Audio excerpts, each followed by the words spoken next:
அதனால் வந்து விஜயகாந்த் சாரோட ரசிகர்களுக்கும் அதுபோன்ற விஜயகாந்த் சாரோட மகன் பிரபாகரன் என்னுடைய சகோதரன் விஜய பிரபாகருக்கும் என்னுடைய நன்றி. இங்கே வந்து வருகை தந்திருக்கோம். இங்கே எனக்கு ரொம்ப சந்தோஷம் என்னென்னா விஜய் பிரபாகரும் அப்புவும் வந்து நான் படம் பண்ணும்போது சின்ன குழந்தைங்க 2 பேரும். இன்றைக்கி நான் படம் பண்ணும்போது தான் பிரபாகரன் பிறக்கிறார். நாங்கள் வந்து கிளைமாக்ஸ் ஷூட் எடுத்துக்கும் போது வந்து ஜனவரி 14 படத்தை ரிலீஸ் பண்ணணும்னு பிளான் பண்ணி டே அண்ட் நைட் ஷூட் பண்ணிகிட்ருக்கோம். அங்கே டிசம்பர் 10 சாலக்குடியில் ஷூட்டிங் முடியுது. டிசம்பர் 12 மறுபடியும் ஒரு நாள் கேப் விட்டு சென்னையில் செட்டு போட்டு அதனுடைய அந்த கிளைமாக்ஸ் ஃபைட்டர் எடுத்துக்கிட்டு இருக்கோம். சார் பார்த்தும் போட்டோம். தாலாட்டு பாடுவா தாலாட்டு பாடுவா படத்தோட ஷூட்டிங் நடந்துட்டுருக்கு. எங்கள் கேப்டன் படத்தோட ஷூட்டிங் நடந்துட்டுருக்கு. 40 வருஷம் கழிச்சும் நாங்கள் நண்பர்களாக இந்த மேடையில் உட்காந்துருக்கோம். பல்வேறு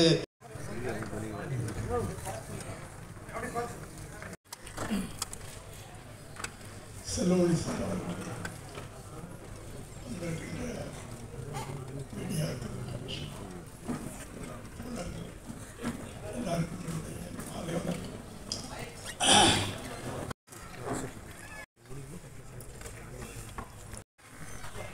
பொதுவாக நடிகர்களுக்கு இந்த 100வது படம் வந்து ரொம்ப ரிஸ்காக இருக்கும். சிலருக்கு அமையாது சரியா. ஆனால் விஜய் அவர்களுக்கு விஜயகாந்த் அவர்களுக்கு ஒரு மிகப்பெரிய வெற்றி படமாக அமைச்சது. அதாவது ஒவ்வொரு நடிகனுக்கும் ஒரு ஆரம்பம் ஒரு படிக்கட்டாக இருக்கும். இந்த படம் வந்து அடுத்த கட்டத்துக்கு அவர் தூக்கிப்போம், இந்த படம் அடுத்த கட்டத்துக்கு தூக்கிப்பார். அப்படி அமைஞ்சதுதான். முதல்ல சட்டபுரட்டரை, அப்புறம் சாட்சி அவரை நிலைநிறுத்திச்சு. அதுக்கு பிறகு வந்த இயக்குநர்களில் சில படங்கள் அடுத்த கட்டத்துக்கு அப்படியே தூக்கிட்டு போச்சு. அனைவருக்கும் வணக்கம். கேப்டன் எப்படி ரமணாவில் வந்து பயங்கர புள்ளி விவரம் சொல்லுவாரோ அந்த மாதிரி இந்த நிகழ்ச்சி தொகுப்பாளர் வந்து கேப்டன் பிரபாகரன் ரிலீஸ் ஆன பிறகு கிட்டத்தட்ட 10,000 சொச்சம் படம் ரிலீஸ் ஆகிருக்குன்னு சொல்லி ரொம்ப அழகான ஒரு புள்ளி விவரம் சொன்னாங்க. எனக்கு இன்னும் கேப்டன் பிரபாகரன் ரிலீஸ் ஆன அந்த காலகட்டம் எனக்கு ஞாபகத்தில் இருக்குது. இது வந்து 1991 ஏப்ரல் 14 ரிலீஸ் ஆச்சு. அதான் செல்வமணிகிட்ட நான் கிளாரிஃபை பண்ணிக்கிட்டேன். அவர் ஜனவரி 14 அப்படின்னு சொன்னார். அது இல்லை. அப்புறம் அவர் சொன்னார் இல்லை ஜனவரி 14 பிளான் பண்ணால் நான் ரிலீஸ் பண்ண முடியலன்னு சொன்னார். ஏன்னா இந்த படம் வந்து உங்களுக்கெல்லாம் தெரியும், 100வது படம்ன்றது சில நடிகர்களுக்கு மட்டும்தான் சக்ஸஸ்ஃபுல்லாக வந்திருக்கு. சிவாஜி சாருக்கு நவராத்திரி, எம்ஜிஆர் அவர்களுக்கு ஒளிவிளக்கு, கேப்டனுக்கு கேப்டன் பிரபாகரன். இதில் அப்போ வந்து கேப்டன் பிரபாகரன் ரொம்ப முதல்ல 100வது படமாக சென்டிமெண்ட்டாக அது சரியாக வராது அப்படின்னு நினச்சாங்க. படம் பெரிய ஹிட்டு. அப்படி ஓடிட்டு இருக்கும்போது ராஜீவ்காந்தியுடைய படுகொலை கரெக்டாக. அப்போ வந்து இந்த படத்துக்கு பயங்கர செட்பேக்கு. ஏன்னா கேப்டன் வந்து உங்களுக்கெல்லாம் தெரியும், இலங்கை போராளிகளுக்கு ரொம்ப சப்போர்ட்டிவான ஆள். விடுதலை போராட்ட பிரபாகரன் தலைவர் பிரபாகரனுக்கு ரொம்ப நெருங்கியவர் அவர். அதனால் கொஞ்சம் எதிர்ப்பெல்லாம் வந்தது. ஆனால் அப்போ எல்லோரும் என்ன நினச்சாங்கன்னா இப்போ கேப்டன் பிரபாகரன் விழுந்துருன்னு நினச்சாங்க. ஆனால் அதுக்கு அப்புறமும் அந்த படம் பெரிய சக்ஸஸ் ஆச்சு. அதுதான் அந்த படத்தினுடைய மிகப்பெரிய வெற்றி. அனைவருக்கும் வணக்கம். அகில இந்திய சினிமாவும் உற்று பார்த்த மிகச்சிற சினிமாக்களிலே கேப்டன் பிரபாகரன் முக்கியமான படம். இந்த படத்தின் மூலமாக கேப்டன் என்ற அடைமொழியை தந்து இப்படி ஒரு பிரம்மாண்டமான படத்தை அந்த காலத்தில் யாரும் எடுக்க முடியாத ஒரு பட்ஜெட்டில் படம் எடுத்த எங்களுடைய வழிகாட்டி ஆசான் அண்ணன் ஆசை இப்ராஹிம் ராவுத்தர் அவர்களை நான் மொத்த கேப்டன் பிரபாகரன் குழுவின் சார்பாக வணக்கம் தெரிவித்துக் கொள்கிறேன். ஏன்னா இப்ராஹிம் இல்லைன்னா இந்த மாதிரி இப்படி ஒரு பிரம்மாண்டம் ஒன்று உருவாயிருக்கவே முடியாது. ஆனால் அந்த மாதிரி வந்து கேப்டனுக்காக செலவு பண்ணுறதுல அவருக்கு மேலே யாருமே இல்லை. ஒரு நாள் காலையில் பெஞ்சில் வந்து டீ குடிச்சிட்டு இருக்கும்போது அன்றைக்கி தினத்தந்தி பேப்பரில் தமிழீழம் பிரபாகரனை பற்றி ஒரு நியூஸ் வருது. அதை பார்த்துட்டு படத்துக்கு இனிமேல் கேப்டன் பிரபாகரன் தான் டைட்டில்னு கூப்பிட்டு சொன்னார். அந்த மாதிரி வந்து இந்த கேப்டன்ற அடைமொழி அங்கிருந்து உருவாச்சு. இன்றைக்கி வந்து உலகம் முன்னளவும் இன்றைக்கி போகிற கேப்டன் என்ற வார்த்தை அவரால் கொடுக்கப்பட்டது என்பதை இந்த இடத்துல அவருடைய மரியாதைக்காக நினைவு கூறுகிறேன். ஊடக நண்பர்களே, விஜயகாந்த் ஈண்டெடுத்த செல்வம் பிரபாகரன் அவர்களே, உங்கள் அனைவருக்கும் என் பணிவான மாலை தமிழ் வணக்கத்தை மிகவும் தெரிவித்துக் கொள்கின்றேன். விஜயகாந்த் அவர்களை நினைக்கும் பொழுது என்றுமே பசுமையாகத்தான் என் கண்கள் பணிக்கும். ஒரு மனித நேயத்திற்கு ஒரு உத்தரவாதம் என்றால் அது விஜயகாந்த் அவர்கள் தான். அவரோடு நான் பயணித்தது கூலிக்காரன், நல்லவன், தெருப்பாடகன் என்னும் பொதுப்பாடகன். என்னை கதை திரைக்கதை வசனகர்த்தா பாடலாசிரியர் ஆக்கினார் நல்லவனில். அடுத்து என்னுடைய ஈடுபாட்டை பார்த்து என்னையே இயக்கச் செய்து என்னையே இசையமைக்கச் செய்து தெருப்பாடல்களை தந்தவர். அப்படிப்பட்ட மனிதரை என் வாழ்நாளில் மறக்க முடியாது.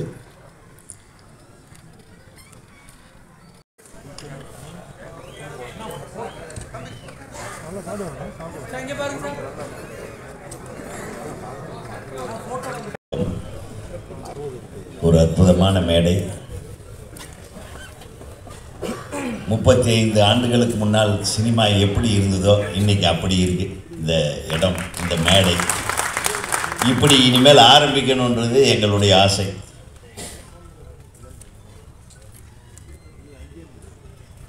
அதாவது எல்லாரும் சொல்லிட்டாங்க விஜயகாந்த் சார் பற்றி.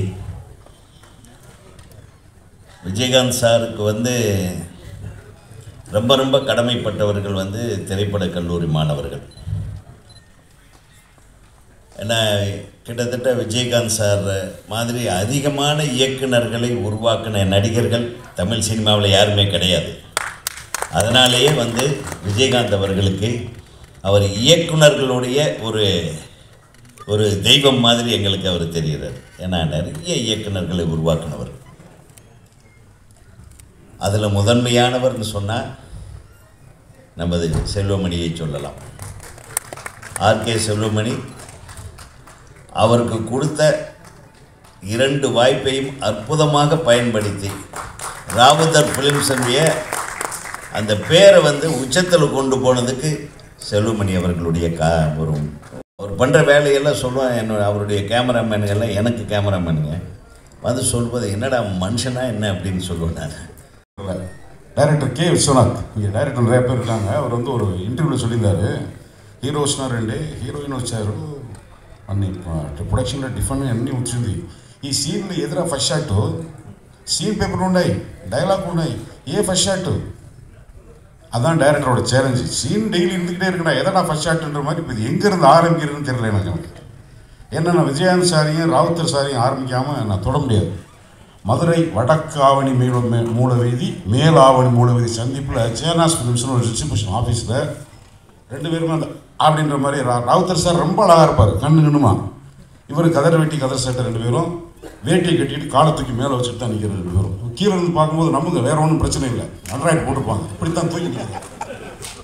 நாங்கள் அங்கே ஒரு படிப்பதற்கு, நான் டுட்டோரியல் காலேஜ் ஸ்டூடெண்ட்டு, ஒரு படிப்பதற்கு அங்கே பேப்பர் படிச்சுட்டு எனக்கு ஒரே ஒரு பீரியட் 45 மினிட்ஸ் முடிஞ்சு உட்காந்துருந்தா 2 பேர் வருவாங்க. அங்கே ஒரு பாய் கடை ஒன்று இருக்குது, அது ராவுத்தர் ஐயா இப்ராஹிம் சொந்தக்காரர். 2 பேரும் காலை மேலே வச்சு கையை விட்டு ப்ளூ பேட் சிகரெட் அப்படி எடுத்து ஒரு டீ ஷர்ட்டு 2 பேரும் படிச்சுட்டு நாங்கள் பேப்பர் படிச்சுட்டு உட்காந்து 2 பேர் வந்தோடனே எங்களுக்கு அள்ளுவாங்க. யாரா இந்த உருவத்தில் பார்த்தோன்னே, இங்கே வா, இந்த கை அப்படி இப்படி கூப்பிடுறாரு, இங்கே வா. இல்லைங்க அண்ணே டுட்டோரியல், டுட்டோரியல் படிக்கணும். எந்த டுட்டோரியல்? வாசன் டுட்டோரியல். யார்? இருளப்பேன், அந்த பிரின்சிபல் பேர் இருளப்பேன் கிடையிலையா? தமிழ் அடிக்க மாட்டீங்களே அண்ணா? இல்லைண்ணே, என் கூட ஓஎஸ் சேர்ன ஒரு போலீஸாக இருந்து ரிட்டையர் ஆகிறார். யாரா 2 பேரும் வர்றாங்க, நம்மளுக்கு மிரட்டுறாங்க, தெரியலடா, எனக்கும் தெரியாதுடா. பார்த்தா அதுக்கப்புறம் சேனாஸ் ஃபிலிம்ஸ்னு சொல்லி ரஜினிகாந்த் சாரோட சங்கர் செலிம் சைமனோட டிஸ்ட்ரிபியூட்டர் ஆஃபீஸ் இருந்தது. அதுக்கப்புறம் தான் விஜயகாந்த் சார் இனிக்கும் இளமை படம் நடிக்க வந்தாங்க. திரும்பவும் நான் அவரை பார்த்தது TMM 2 தம்பி கார், அம்பாசிடர் கார் இருக்குல்ல, அது நியூ பசாரில் ஒரு மார்வாடிகிட்ட ஃபைனான்ஸ் போடுறதுக்காக ராவுத்தர் சாரும் விஜயகாந்த் சாரும் உட்காந்துருக்காங்க. நாங்கள் பாரதிராஜ் ஆஃபீஸில் வேலைக்கு சேர்ந்துட்டேன். நான் உள்ளே போய் நுழையிறேன், 2 பேர் உட்காந்துருக்காங்க. நான் போனேன், வணக்கம்ண்ணே, நான் உங்களை அங்கே வடக்காணி மீதியெல்லாம் பார்த்துருக்கேன். அப்படியா, இங்கே என்ன பண்ணுறேன்? நான் பாரதிராஜ். பாரதிராஜ் எவ்வளோ சேர்ந்துட்டே ராவுத்தர் பாரா, பாரதிராஜ் வேலை செய்யறான்டா, நம்ம ஊருக்காரன்டா, அறிமுகப்படுத்துறேன். ஃபைனான்ஸ் போட்டு அந்த TMM 2 2 கார் வாங்குறியா, செகண்ட் ஹேண்ட் காரு, நல்லா ஓட்டணும், நீ படம் பார்க்குறியா? நான் பார்க்குறேனே. அதுக்கப்புறம் இப்படி இவரை பற்றி பேசினா இன்னும் ஒரு மணி நேரம் பேசணும். விஜயகாந்த் சாரை வச்சு படம் எடுத்து எஸ்.ஏ. சுந்தர சார் ஒரு படத்துக்கு 10 நிமிஷம் பேசுகிறாலும் விடிய ராமாயணம் மாதிரி ஆகிடும். ஸோ விஜயகாந்த் சாரோட இந்த கேரக்டரைசேஷன் தான் கடைசி வரைக்கும் அவர் எல்லாருக்கும் வேண்டியவராக இருந்தவர். ஏன்னா உண்மையிலே அவ்வளவு 40 வருஷ காலம் அன்பு நட்போட பழகியிருக்கும்.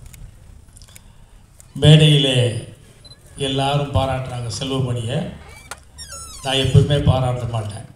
ஏன்னா அவர் இந்த சங்கங்கள்லாம் போகாமல் இருந்தால் இதை விட பெரிய இயக்குனராக எங்கேயோ இருந்திருக்க வேண்டியது. அது எனக்கு ஒரு மனக்குறை தான். இந்த மேடையில் மன்சூர் அலிகான், தம்பி ரவிமரியா, ஆரி உதயகுமார் உள்ளிட்ட தனஞ்சயன் சார் உள்ளிட்ட சினிமா ஜாம்பவான்களே,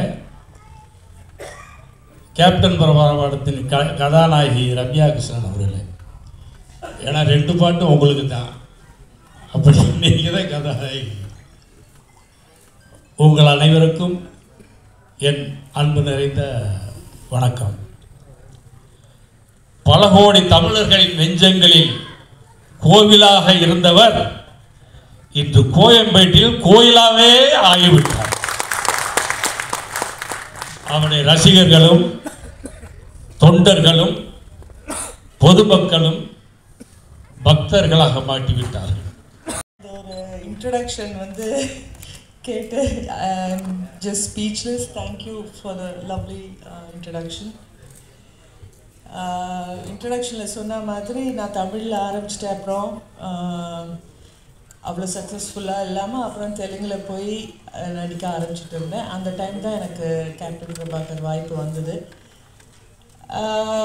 மெயின் ஹீரோயின் இல்லை, ஆனால் செகண்ட் ஹீரோயின் அந்த மாதிரி ஒரு ரோல் தான்.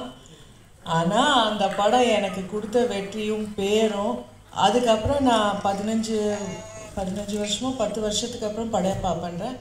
அது வரைக்கும் அந்த ஆட்டமா தேரோட்டமான்ற பாட்டு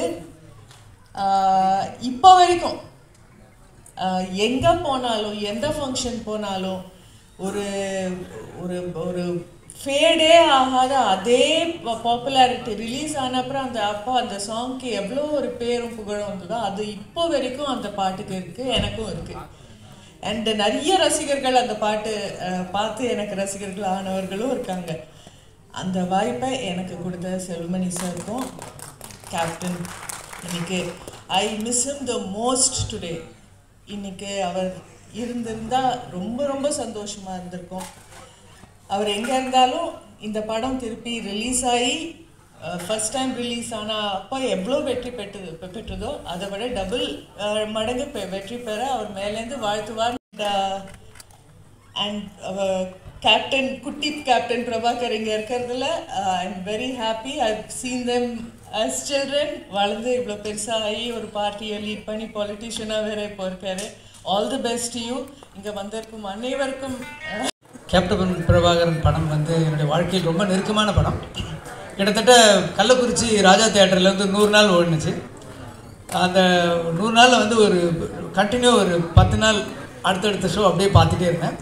இந்த படம் வந்து எனக்கு ஏன் இவ்வளோ நெருக்கம்னு சொன்னால், நான் நிறைய விஷயம் சினிமாவில் வந்து இந்த படத்துலேருந்து கற்றுக்கிட்டேன்.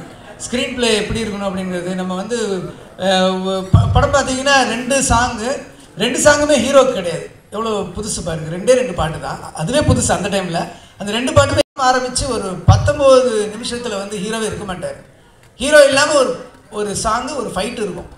இது எப்படி சாத்தியமாச்சுன்னு எனக்கு தோணுது, ஆச்சரியமாக இருந்தது. அதனால தான் என்னோடய படங்களில் பார்த்தீங்கன்னா கரெக்டாக என்ன கேரக்டர் பில்டு பண்ணாலும் அந்த 19வது நிமிஷத்தில் கதைக்கு வந்துடுவேன். நம்ம வந்து துப்பாக்கியில் எடுத்துக்கிட்டிங்கன்னா அந்த பஸ்ஸு பிளாஸ்ட்லேருந்து கதை ஆரம்பிச்சிடும். சோலை படம் தான் இந்த படத்துக்கு இன்ஸ்பிரேஷன் சொல்லி சொன்னாங்க. 91 அந்த படம் வந்து நான் காலேஜ் படிக்கும்போது இந்த படத்தை நான் பார்க்குறேன். எங்கள் பெரியண்ணன் வந்து விஜயகாந்த் சாருடைய பயங்கரமான ஃபேன். ஆனால் நான் ரஜினி சாருடைய ஃபேனு. ஆனால் இந்த படம் பார்த்துட்டு எனக்கு பயம் வந்துடுச்சு. விஜயகாந்த் சார் ரஜினி சார்லாம் தாண்டி போயிடுவாரோ, என்ன இப்படி ஒரு படம், இப்படி ஒரு ஆக்ஷன் பிளாக், இப்படி ஒரு படமாக இருக்காது. போலீஸ் ஸ்டேஷன் ஃபைட்டு பர்டிகுலராக 33 வருஷமாச்சு இந்த படம் ரிலீஸ் ஆகி. விஜயகாந்த் சார் வர்றது 33வது நிமிஷத்தில் படத்தில் வருவார். 2 படம் தான் ஆச்சரியமாக இருக்கும். ஒரு சிபிஐ டைரி குரூப்னு ஒரு படம். ஃபஸ்ட்டு வந்து பில்டப் பண்ணி ஒரு ஸ்கிரிப்ட் ரெடி பண்ணி ஒரு ஹீரோ வரும்போது இருக்கிற பெப் இருக்குல்ல. கைதியில் வந்து சரஞ்சீவி சாருக்கு ஒரு போலீஸ் ஸ்டேஷன் ஃபைட் இருக்கும். அந்த கழுத்தில் போட்டு அந்த ஒரு டாலரை வந்து கிளாக் அப்படி இழுத்தோடனே ஒரு ஆக்ஷன் ஒன்று வரும். அதே மாதிரி ஒரு மூடு கிரியேட் பண்ணி ஒரு அந்த வண்டியிலேருந்து இறங்கி அந்த போலீஸ் ஸ்டேஷன் ஃபைட் இருக்குல்ல, நான் வந்து ரன்னில் சப்வே ஃபைட்லாம் கிரியேட் பண்ணுறதுக்கெல்லாம் ஒரு இன்ஸ்பிரேஷன் மாதிரி இருக்கும். அப்படி ஒரு ஆக்ஷன் பிளாக்கு. ஸ்கிரிப்டை பற்றி பேசும்போது கேப்டன் பாபா நான் அவாய்ட் பண்ணி பேசவே முடியாது. நான் சொல்கிறது பிரம்மாண்டம் மட்டும் இல்லை, ஒரு படம் ஒரு வீரப்பனை பிடிக்கணும் அதை நோக்கி போகுது. வீரப்பனை பிடிச்சாச்சு, ஆனால் வீரப்பனை சுட்டுட்டாங்க. வீரப்பனை பிடிச்சதோட படம் முடியும் தான் நினைப்போம். அதுக்கப்புறம் ஒரு படம் வரும். இது வந்து